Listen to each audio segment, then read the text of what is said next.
تو ہم امتحان تبھی دے پائیں گے جب ہم امتحان کی وجہ جان پائیں گے، ہمیں سبق یاد ہوگا، تبھی ہم اس امتحان کو، جس امتحان کے تحت اللہ نے ہمیں عالم دنیا میں بھیجا، یہ امتحان ہم تبھی دے پائیں گے جب ہمیں ہمارا سبق یاد ہوگا اور ہمیں امتحان کی وجہ پتہ ہوں گی۔ ہمیں امتحان کا رزلٹ پتا ہے، یا تو جنت ہے یا تو جہنم ہے، لیکن ہمیں امتحان کی وجہ اور امتحان کا سبق معلوم نہیں ہے کہ کس سبق کے تحت اللہ نے کس سبق کو ہمیں پڑھا کر عالم دنیا میں امتحان کے لیے بھیجا۔ تو اس امتحان کو ہم جانیں گے۔ تو امتحان کے تعلق سے بات کرنے سے پہلے میں پھر تم کو تخلیق آدم کی طرف لے کر جانا چاہوں گا، جہاں سے ہماری ابتدا ہے۔ ہمارے بشریت کی حقیقت کیا ہے، ہمارے خاکی وجود کی حقیقت کیا ہے، یہ حقیقت کو بتانے کی کوشش کروں گا۔ تو آئیے جانتے ہیں کہ ہمارے بشریت کی، ہماری خاکی وجود کی حقیقت کیا ہے، اس جسم کی حقیقت کیا ہے۔ اللہ کا بڑا احسان و کرم ہے کہ اللہ نے آدم سے ہمیں وجود میں لایا۔ کن سے پہلے کچھ نہیں تھا، اللہ ہی اللہ تھا، اللہ کے سوا کچھ نہیں تھا۔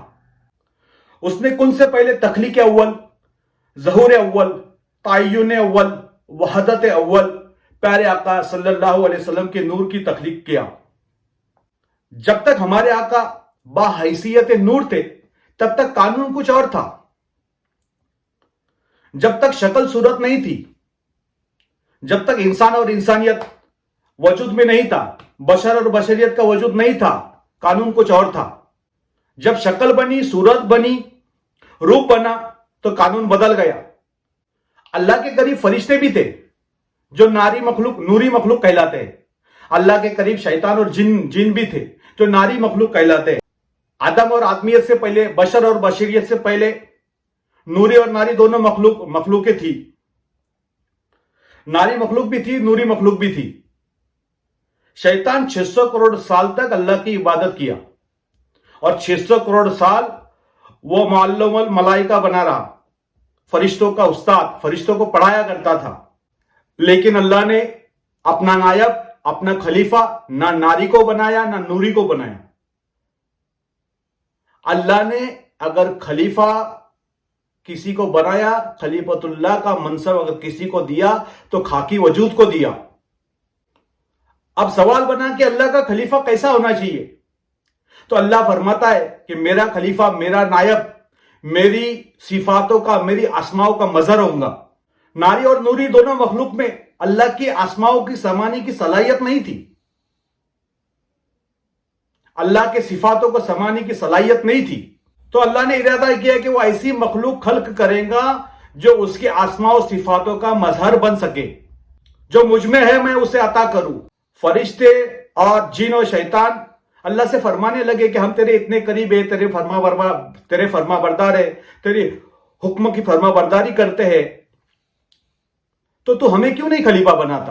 تو اللہ نے ان سے سوال کیا، اچھا تو تم مجھے کہاں تک جانتے ہو یہ بتاؤ، تم مجھے کہاں تک پہچانتے ہو یہ بتاؤ۔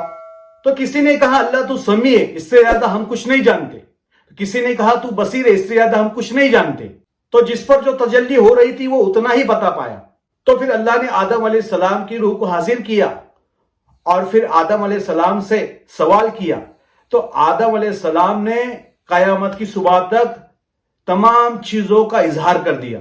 تو فرشتے بولے کہ اللہ تیری قدرت، تیری مشیت تو ہی بہتر جانتا ہے، اور انہوں نے سرنڈر کر دیا۔ اب یہاں پر آدم علیہ السلام کی شکل و صورت کو بنانے کی حکمت کو سمجھیے۔ جب تک کسی شے کی کوئی شکل و صورت نہیں ہوتی، اس پر کوئی قانون لاگو نہیں ہوتا، اس پر شریعت کی کوئی پابندی، کوئی پکڑ نہیں ہوتی۔ اس بات کو ایک مثال دے کر سمجھاتا ہوں۔ ہمارے پاس انک ہے جس کو ہم سیاہی کہتے ہیں، جو پین میں ہوتی ہے سیاہی۔ تو انک ہے یا انک کی بوٹل ہے ہمارے پاس میں، اور ایک کورا کاغذ ہے۔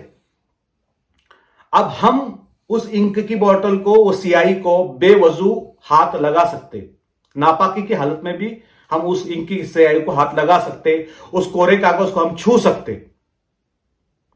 لیکن جیسے ہی اس انک کی سیاہی کو ہم پین میں ریفل کرتے، اس میں پین میں بھرتے ہیں